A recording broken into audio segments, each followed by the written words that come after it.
Assalamualaikum warahmatullahi wabarakatuh.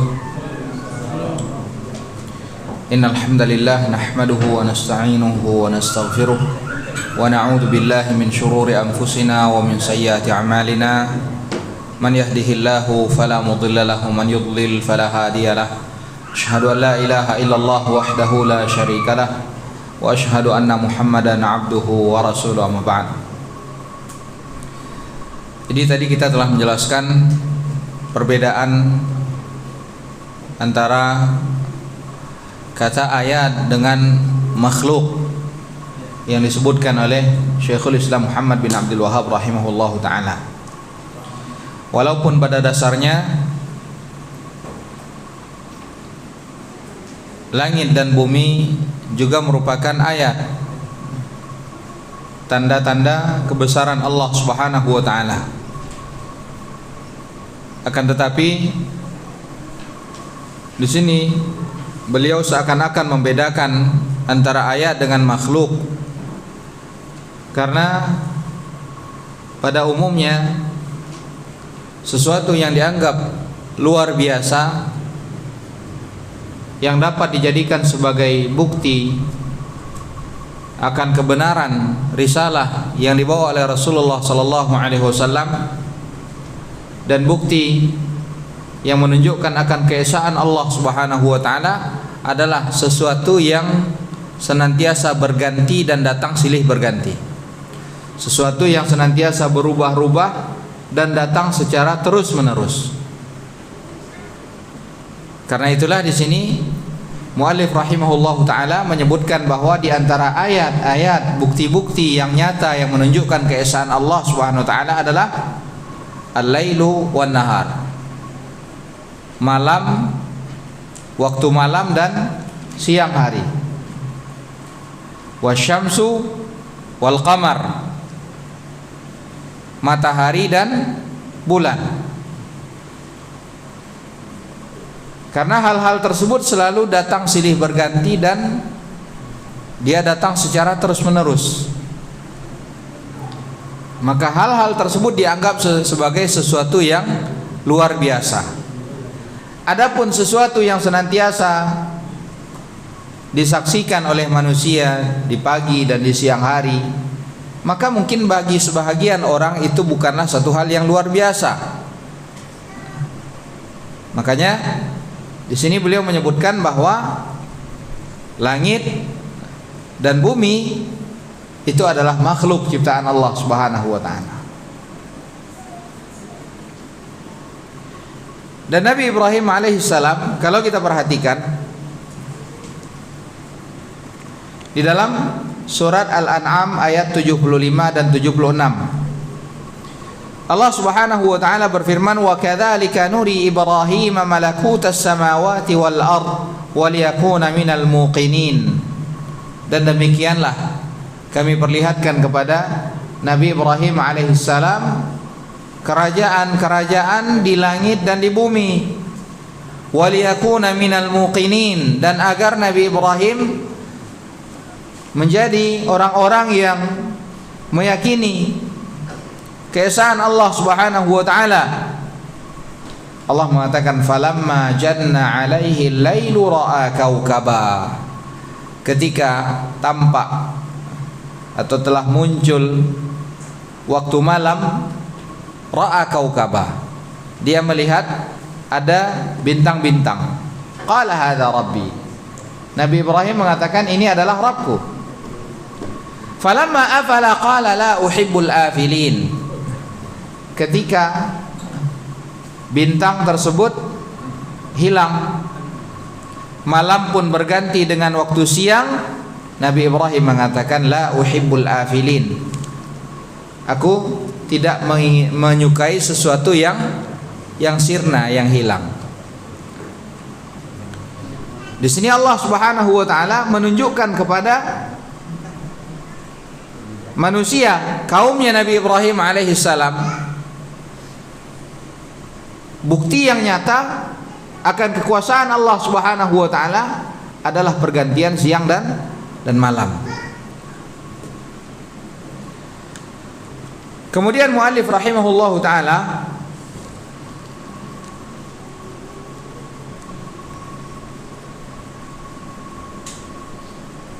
Beliau mengatakan,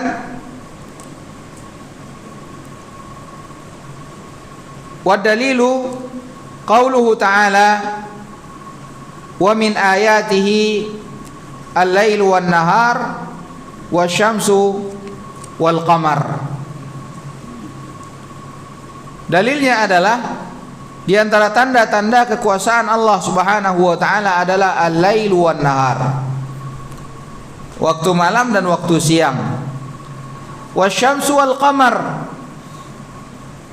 matahari dan bulan. La tasjudu lisyamsi wala lil qamar, maka janganlah kalian sujud kepada matahari dan begitu juga jangan kalian sujud kepada bulan. Namun wasjudu lillahi alladzi khalaqahun, akan tetapi sujudlah kalian kepada Allah Subhanahu wa taala,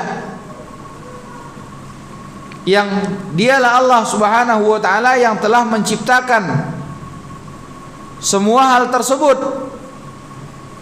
In kuntum iyyahu ta'budun, jika sekiranya kalian memang semata-mata hanya kepada Allah Subhanahu wa taala beribadah. Setiap orang yang mengamati segala sesuatu yang ada di alam semesta, apabila dia memperhatikan waktu malam dan waktu siang,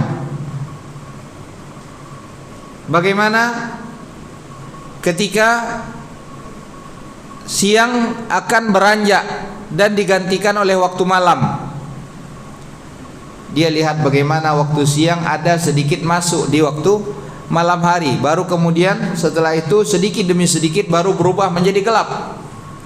Dan begitu pula ketika pergantian dari gelap ke siang hari, diawali dengan terbitnya fajar, mulai dari fajar kadzib, setelah itu datang fajar shadiq, di mana fajar shadiq itu membentang, tidak sama halnya dengan fajar kadzib. Lalu sedikit demi sedikit mulai muncullah cahaya, terbit matahari. Manusia yang memperhatikan itu semuanya, maka dia pasti akan mengetahui bahwa itu semuanya adalah sesuatu yang tidak mungkin datang dengan sendirinya. Akan tetapi pasti ada yang mengaturnya.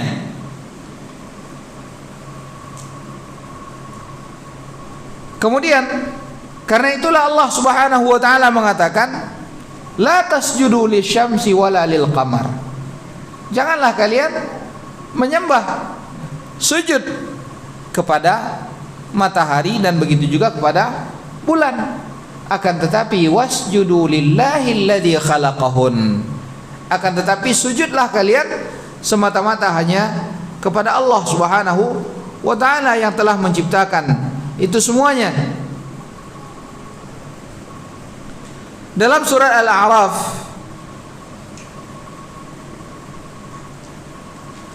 Allah Subhanahu wa taala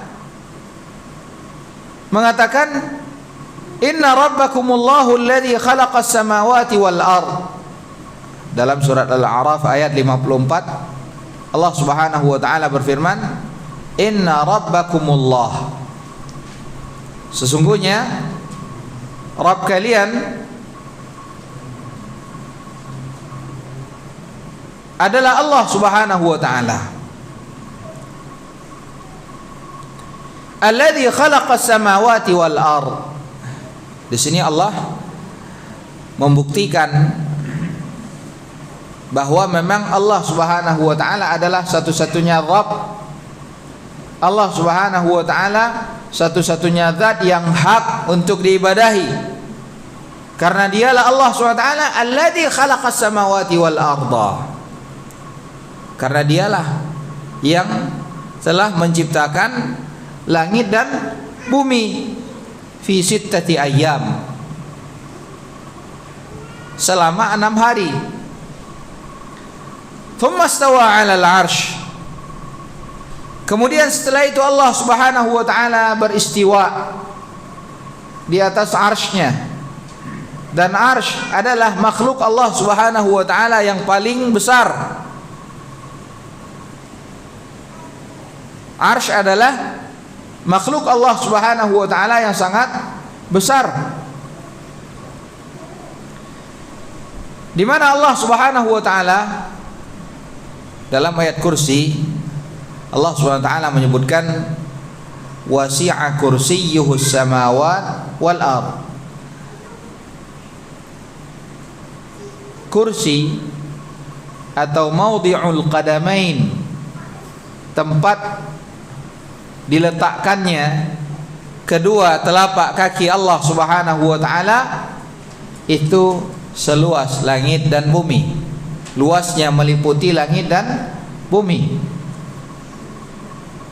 Ini kursi maudhi'ul qadamain, tempat letak kedua telapak kaki Allah Subhanahu wa taala. Ibnu Abbas radhiyallahu anhuma mengumpamakan perbandingan antara kursi tadi dengan arsy Allah Subhanahu wa taala ibaratnya kahalaqatin mulqatin bi ardi falah. Seperti sebuah cincin yang dicampakkan ke tengah hamparan padang pasir, di mana halaqah tadi, cincin tadi itu ibaratnya sebagai kursi. Adapun luasnya hamparan padang pasir itu adalah ibaratnya arsy Allah Subhanahu wa taala. Di mana tidak ada apa-apanya ketika kita membandingkan sebuah cincin yang dilemparkan ke tengah hamparan padang pasir. Ini menunjukkan betapa besarnya arsy Allah Subhanahu wa taala. Dan satu kaidah bahwa 'idhamul makhluq dalilun ala 'idhamil khaliq. Kebesaran makhluk itu menunjukkan bahwa Khaliknya yang menciptakannya jauh lebih besar. Segala kesempurnaan yang ada pada makhluk itu menunjukkan bahwa penciptanya tentu lebih sempurna. Ilmu yang dimiliki oleh makhluk itu menunjukkan bahwa zat yang menciptakannya memiliki ilmu yang tiada batasnya. Jadi ikhwatal iman azani Allah wa iyyakum, Allah mengatakan tsumma stawa 'alal 'arsy. Allah bersemayam di atas arsy Allah Subhanahu wa taala sesuai dengan keagungan Allah Subhanahu wa taala.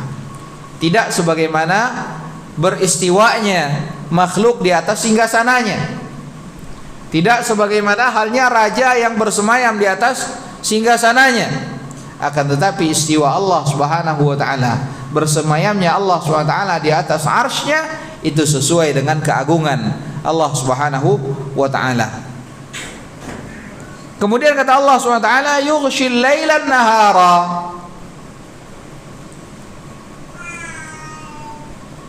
Yaitu Allah Subhanahu wa taala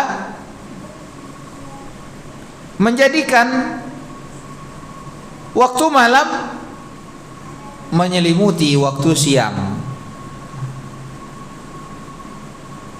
sehingga cahaya siang hari hilang dengan datangnya kegelapan malam. Yughshil laila an-nahara.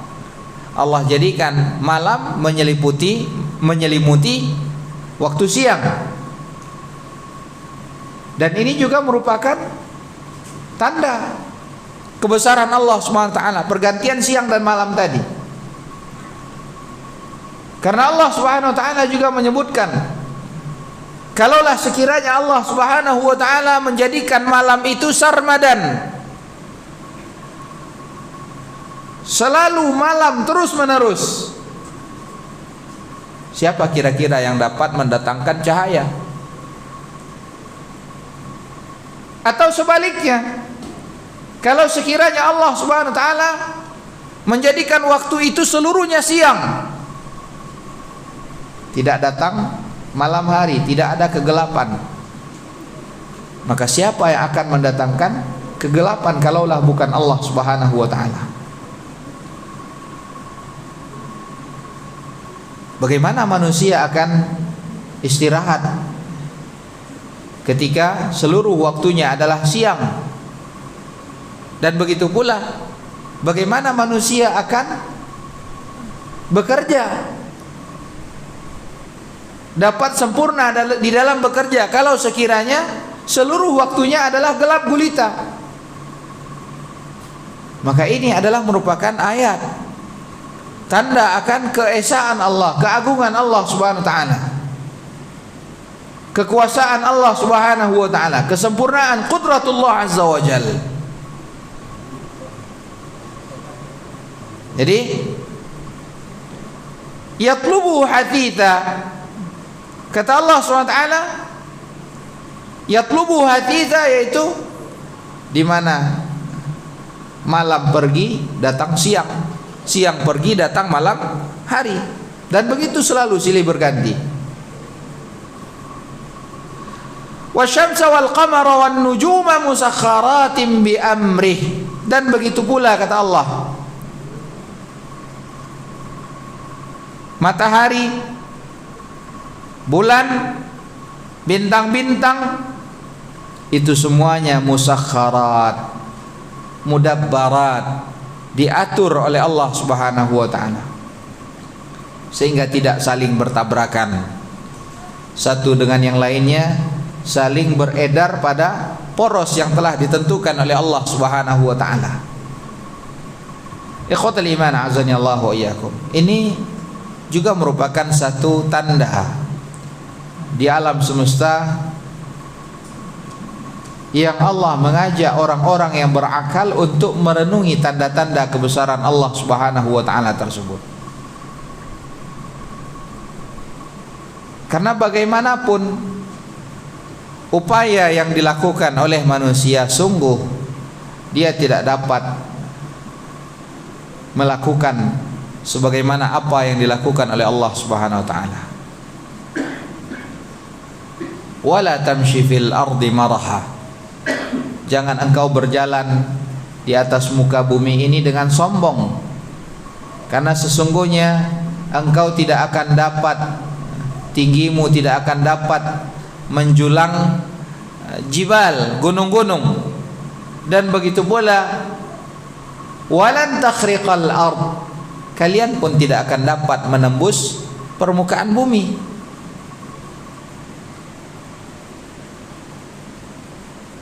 Jadi semua itu adalah bukti akan keagungan Allah Subhanahu wa taala.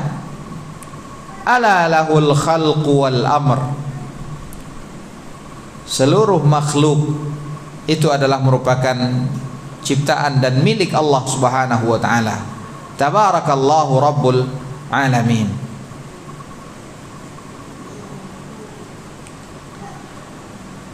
Kemudian ikhwatul iman azani Allah wa iyyakum,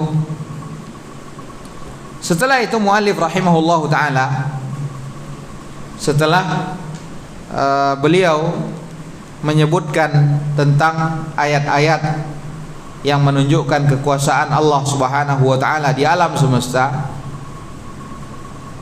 beliau mengatakan war-rabbu huwal ma'budu, ar-rabb huwa al-ma'bud. Jadi dari apa yang tadi telah disebutkan dapat kita simpulkan bahwa ar-rabb dialah zat yang pantas untuk diibadahi.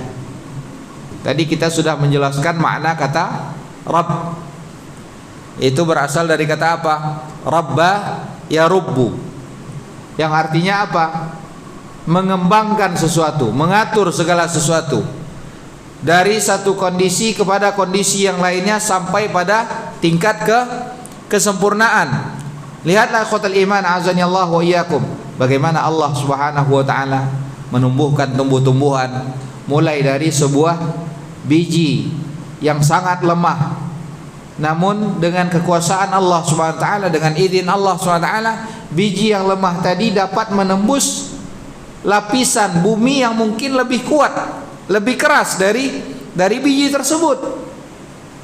Bagaimana Allah Subhanahu wa taala mengatur turunnya hujan?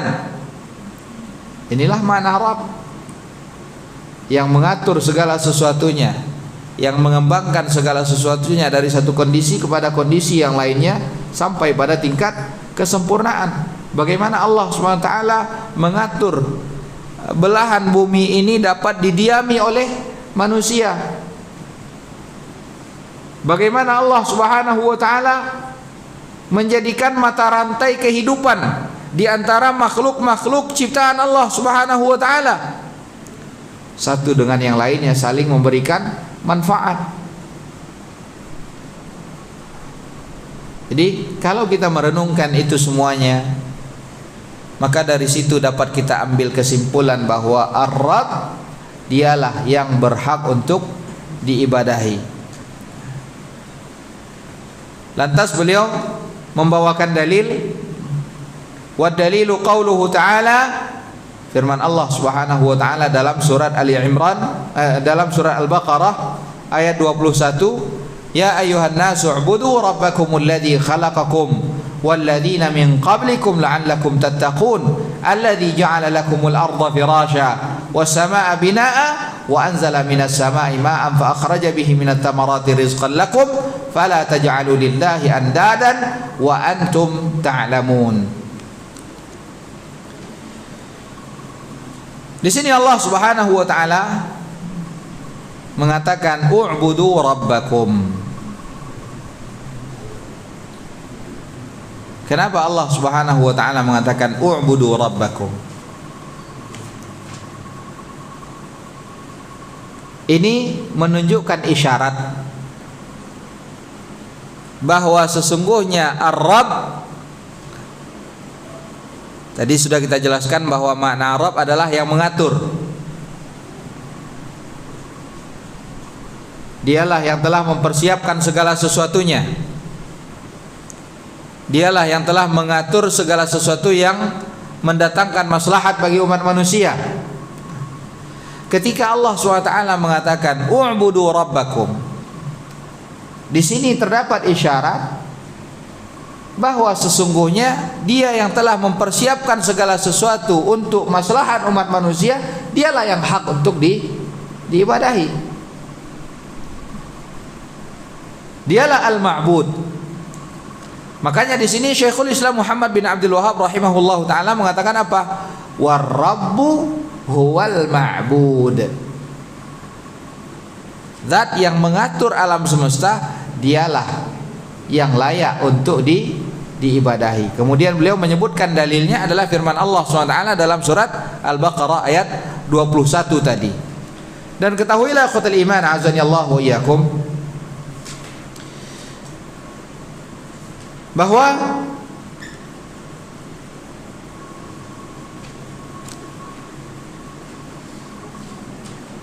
ayat ini adalah merupakan perintah yang pertama kali yang terdapat di dalam Al-Quran.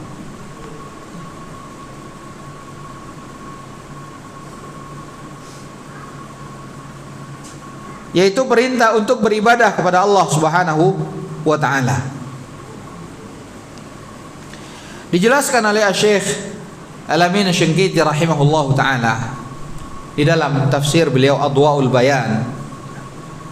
Beliau menyebutkan bahwa di dalam ayat ini terdapat 3 tanda yang menunjukkan bahwa Allah Subhanahu wa ta'ala itu adalah zat yang hak untuk diibadahi. Di mana Allah Subhanahu wa taala mengatakan, ya ayuhan nasu ubudu rabbakum alladzi khalaqakum walladzina min qablikum. Ini yang pertama. Dalil yang menunjukkan bahwa Allah Subhanahu wa taala adalah zat yang hak untuk diibadahi, karena Allah yang telah menciptakan kalian, dan begitu pula Allah Subhanahu wa taala yang telah menciptakan umat-umat terdahulu sebelum kalian, la'allakum tattaqun, agar kalian bertakwa kepada Allah SWT. Ini dalil yang pertama. Kemudian yang kedua, yang menunjukkan bahwa Allah Subhanahu wa taala adalah satu-satunya zat yang hak untuk diibadahi, karena Allah alladzi ja'ala lakumul arda firasya. Karena Allah Subhanahu wa taala yang telah menjadikan bagi kalian bumi itu sebagai firasyan, hamparan. Was-samaa'a binaa'a, dan Allah jadikan langit sebagai atap bagi kalian tanpa adanya tiang, tapi langit dapat menjadi atap bagi kalian tanpa dia jatuh menimpa kalian, padahal tidak ada tiangnya. Ini dalil yang kedua yang menunjukkan bahwa Allah SWT adalah zat yang hak untuk diibadahi, karena Allah yang telah mengatur itu semuanya. Bagaimana Allah Subhanahu wa taala menjadikan ini adalah belahan bumi yang keras sehingga layak untuk didiami. Kemudian ada belahan bumi lainnya yang lunak, yang tidak bisa didiami namun dapat didiami oleh makhluk lainnya yang bermanfaat bagi manusia. Coba kalau sekiranya Allah SWT menjadikan seluruh belahan bumi itu keras, tidak bisa ditanami oleh tumbuh-tumbuhan, bagaimana manusia akan dapat mengambil manfaat? Namun Allah telah mengatur, ini belahan bumi yang dapat didiami oleh manusia, ini belahan bumi yang dapat dipakai oleh manusia untuk bercocok tanam, ini adalah belahan bumi yang dapat dipergunakan oleh manusia untuk memelihara hewan ternak, ini adalah belahan bumi yang dapat dipergunakan oleh manusia untuk mengambil sumber dayanya, ini belahan bumi yang dijadikan oleh Allah SWT sebagai lautan yang di dalamnya terdapat berbagai macam makhluk yang dapat dimanfaatkan oleh manusia. Itu semuanya Allah SWT yang mengaturnya. Dan bagaimana Allah Subhanahu wa taala juga menjadikan langit sebagai atap. Di langit tersebut Allah jadikan berbagai gugusan bintang yang manusia mengambil manfaat daripadanya. Di antaranya adalah matahari, yang darinya manusia dapat mengambil sebagai sumber energi. Allah jadikan manfaat di sana. Allah jadikan pula di langit bintang-bintang yang dapat dijadikan sebagai acuan pedoman di dalam perjalanan.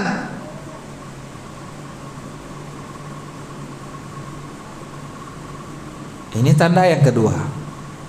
Kemudian yang ketiga, Allah Subhanahu wa taala mengatakan, wa anzalna minas samaa'i ma'an fa akhraja bihi minats tsamarati rizqan lakum. Yang ketiga, Allah Subhanahu wa taala yang telah menurunkan dari langit, Allah turunkan air. Di sini dengan jelas Allah mengatakan Allah yang menurunkan air. Dan ini ikhwatul iman azanillahu wa iyyakum adalah satu hal yang mungkin hendaknya senantiasa kita ingatkan, khususnya bagi kita para pendidik, tenaga pengajar. Mungkin selama ini di antara kebanyakan murid hanya mengenal teori bagaimana proses terjadinya hujan, mulai dari sinar matahari dengan panasnya, kemudian air itu menguap naik, kemudian air berkumpul, kemudian semakin lama akan semakin berat, hingga kemudian akhirnya turun hujan. Mungkin kebanyakan di antara murid-murid yang ada saat ini hanya mengetahui proses itu saja, tapi mereka tidak dikenalkan bahwa proses itu tentu ada yang mengaturnya, ada yang melakukannya. Maka ini adalah merupakan kewajiban bagi kita untuk mengenalkan bahwa sesungguhnya yang mengatur itu, yang melakukan itu adalah Allah Subhanahu wa taala. Karena Allah Subhanahu wa taala di sini mengatakan wa anzala minas samaa'i maa'a. Dan Allah SWT dialah yang menurunkan, dan kami telah turunkan air dari langit, di mana dengan air tersebut fa akhraja bihi minats tsamarati rizqan lakum. Ini juga bukti lainnya. Lihatlah ikhwatal iman azani Allah wa iyyakum. Air yang menguap,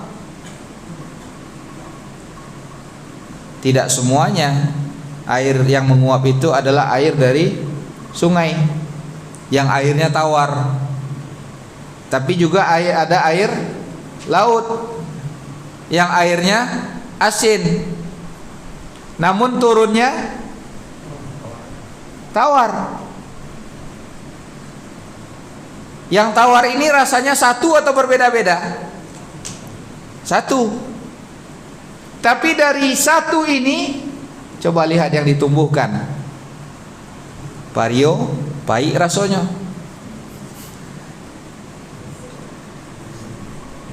Durian, lama rasanya. Manggis dan berbagai macam buah-buahan yang lainnya Allah tumbuhkan pada tanah yang sama dengan air yang sama, namun memiliki cita rasa yang berbeda-beda. Ini juga merupakan bukti kekuasaan Allah Subhanahu wa ta'ala. Allah ciptakan manusia dari tanah, namun dari tanah tersebut berbagai macam ragam bentuk dan rupa manusia, namun semuanya diciptakan oleh Allah SWT dari tanah. Ini juga tanda kekuasaan Allah SWT. Wa min ayatihi an khalaqalakum min anfusikum azwaja. Jadi ikhwatul iman azani Allah wa iyyakum, ini tanda yang ketiga. Wa anzala minas sama'i ma'an fa akhraja bihi minats tsamarati rizqan lakum. Ini juga harus diperhatikan bahwa itu semuanya Allah turunkan, Allah ciptakan, Allah lakukan. Allah turunkan hujan, kemudian Allah tumbuhkan tumbuh-tumbuhan, buah-buahan. Itu semuanya adalah rizqan lakum, untuk menjadi rezeki bagi kalian. Karena ini maf'ul li ajli. Rizqan di sini adalah maf'ulun li ajli. Jadi tujuannya adalah Allah ciptakan itu semuanya sebagai rezeki bagi kalian. Maka kata Allah di akhir ayat ini, fala taj'alu lillahi andadan. Setelah Allah menjelaskan bagaimana nikmat, bagaimana kekuasaan yang telah Allah lakukan, bagaimana kebaikan yang telah diberikan oleh Allah SWT. Allah persiapkan tempat yang dapat didiami oleh manusia, kemudian Allah turunkan hujan, Allah tumbuhkan tumbuh-tumbuhan, buah-buahan sebagai rezeki bagi umat manusia. Seharusnya manusia hal-hal itu semuanya dapat menjadikan mereka bersyukur kepada Allah Subhanahu wa taala. Sehingga seharusnya manusia ketika Allah memerintahkan sesuatu, seharusnya dia tunduk kepada apa yang diperintahkan oleh Allah Subhanahu wa taala. Bukankah fitrah manusia ketika ada yang berbuat baik kepada dirinya, dia pasti secara naluri, secara fitrahnya dia akan cinta kepada yang berbuat baik kepada dirinya. Maka kata Allah, fala taj'alu lillahi andadan. Jangan kalian jadikan sekutuan bagi Allah SWT. Wa antum ta'lamun. Padahal kalian mengetahuinya. Maka itu Nabi SAW menjelaskan bahwa di antara dosa besar yang paling besar adalah antaja'ala lillahi niddan wa huwa khalaqak. Engkau jadikan sekutuan bagi Allah, padahal Allah SWT dialah yang telah menciptakan engkau. Makanya perumpamaan mereka yang melakukan kesyirikan kepada Allah Subhanahu wa taala adalah ibaratnya seorang majikan yang mengeluarkan seluruh harta bendanya atau segenap harta benda yang dia miliki. Dia beli seorang budak, kemudian dia cukupi segala kebutuhan budak ini.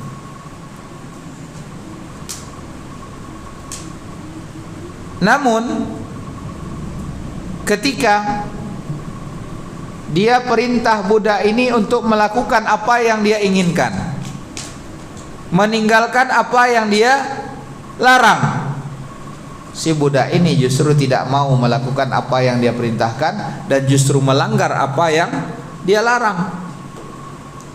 Dan si budak ini justru mentaati orang lain. Apa yang diperintahkan oleh orang lain dia kerjakan, apa yang dilarang dia tinggalkan. Tapi majikannya sendiri dia tidak mau mematuhinya. Maka Nabi SAW menjelaskan, siapa di antara kalian yang mau punya budak seperti itu? Sudah dialah yang mencukupi segala kebutuhannya dari harta yang dia miliki, tapi ketika disuruh tidak mau, ketika dilarang justru dia melanggar. Maka begitu pula lah ibaratnya manusia yang melakukan kesyirikan kepada Allah SWT. Allah telah cukupi segala kebutuhannya. Allah telah persiapkan segala sesuatu yang dapat membawa maslahat kebaikan bagi dirinya. Maka seharusnya manusia itu bersyukur kepada Allah SWT. Bukan sebaliknya, ketika Allah SWT memerintah sesuatu, dia justru membantah perintah Allah, dan ketika Allah melarang sesuatu, dia justru melanggar larangan-larangan Allah Subhanahu wa ta'ala. Karena itulah kata muallif rahimahullahu ta'ala, qala Ibnu Katsirin rahimahullah, al-khaliqu li hadhihi al-asya' huwa al-mustahiqqu lil ibadah. Zat yang telah menciptakan ini semuanya, dialah yang layak, yang hak untuk diibadahi. Ikhwatul iman azani Allah wa iyyakum. Ini pembahasan kita pada malam hari ini. Insyaallah taala pada pertemuan yang akan datang kita akan melanjutkan dengan penjelasan lanjutan dari apa yang disampaikan oleh muallif rahimahullahu taala terkait dengan penjelasan apa itu ibadah yang diperintahkan oleh Allah Subhanahu wa taala. Mudah-mudahan apa yang kita sampaikan pada kesempatan kali ini dapat bermanfaat bagi kita semuanya. Ja'alallahu wa iyyakum mimman yastami'ul qawla fayattabi'u ahsanah. Wa sallallahu ala nabiyyina Muhammad wa ala alihi wa sahbihi wa sallam. Subhanakallahumma bihamdik, asyhadu an la ilaha illa anta astaghfiruka wa atubu ilaik. Wassalamu alaikum warahmatullahi wabarakatuh.